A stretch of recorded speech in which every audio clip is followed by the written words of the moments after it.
This morning, we're checking out the American Animal Hospital in Neenah. Yeah, Emily Deem is live with more. Hi, Em. Good morning, Rachel and Pete. Hi, everybody. We're in the surgical suite this morning at the American Animal Hospital in Neenah. I have Dr. Carrie Harness here with me because this room is being prepped for a surgery that's going to be taking place today. Dr. Harness, tell me what you have with you this morning and the tools you use for this surgery and what surgery is going to be happening in a little bit. Okay, well, Bailey is a 6-month-old Sheltie, and she's going to be joining us this morning in a little while for her space surgery. Space surgery is where we are going to remove the ovaries and uterus so Bailey can't have puppies anymore. What you see here is our surgical suite. We have a surgical pack here ready to go. These are the tools that I'm going to be using during the surgery to help Bailey out here. And so you can get a little bit of an idea of what's there. What are some of these tools, Dr. Harness? Okay, well, we have many clamps, as you're seeing, to help prevent bleeding and the like. Right here are what we call our needle holders, and these are the instruments that I will actually use for suturing to help Bailey out there. Of course, multiple pairs of scissors, which we'll use, forceps to help grasp tissue without causing any trauma or damage.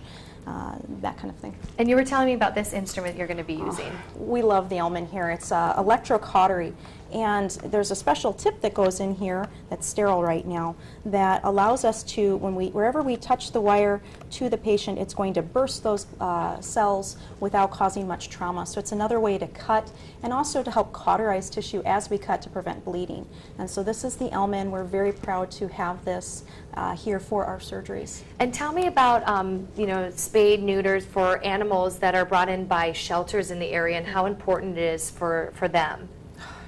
It's critical. This time of year is known as kitten season, and anyone who's ever worked rescue knows what that's all about.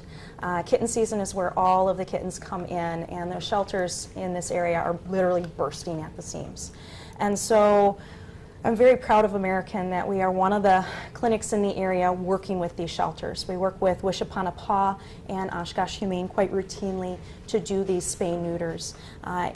They're not cheap, and the doctors here volunteer their time to help make sure that happens so that these animals can go home to loving homes quickly, but also not have puppies or kittens that now have to find homes. For every litter that happens that's unplanned, that means there's that many less homes for animals currently waiting in shelters. And a lot of animals die because of that. So Bailey is being sedated right now. The meds are kicking in. Right. How long will this procedure take for Bailey? Every procedure is a little different, but on average about 30 to 45 minutes for the procedure itself, and then there's recovery time. We're very strong proponents of monitoring at our clinic, and so I'm going to have a certified veterinary technician or nurse monitoring her the entire time she's under anesthesia and during recovery to make sure she's safe. And I know you were talking about that machine back there, and it's not plugged in because until surgery starts, nothing's really going to work. But what is this big machine back here? Well, this big machine is Bertha, and she is our anesthetic machine. This is the machine that's going to provide oxygen to Bailey while she's under anesthesia, as well as the isoflurane gas, which is a lot safer on her body than just straight injectable drugs.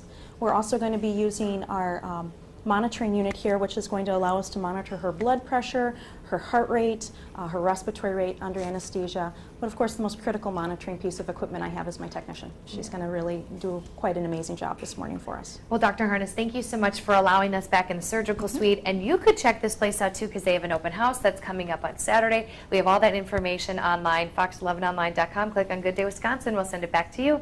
Right. Interesting. Thanks, Al.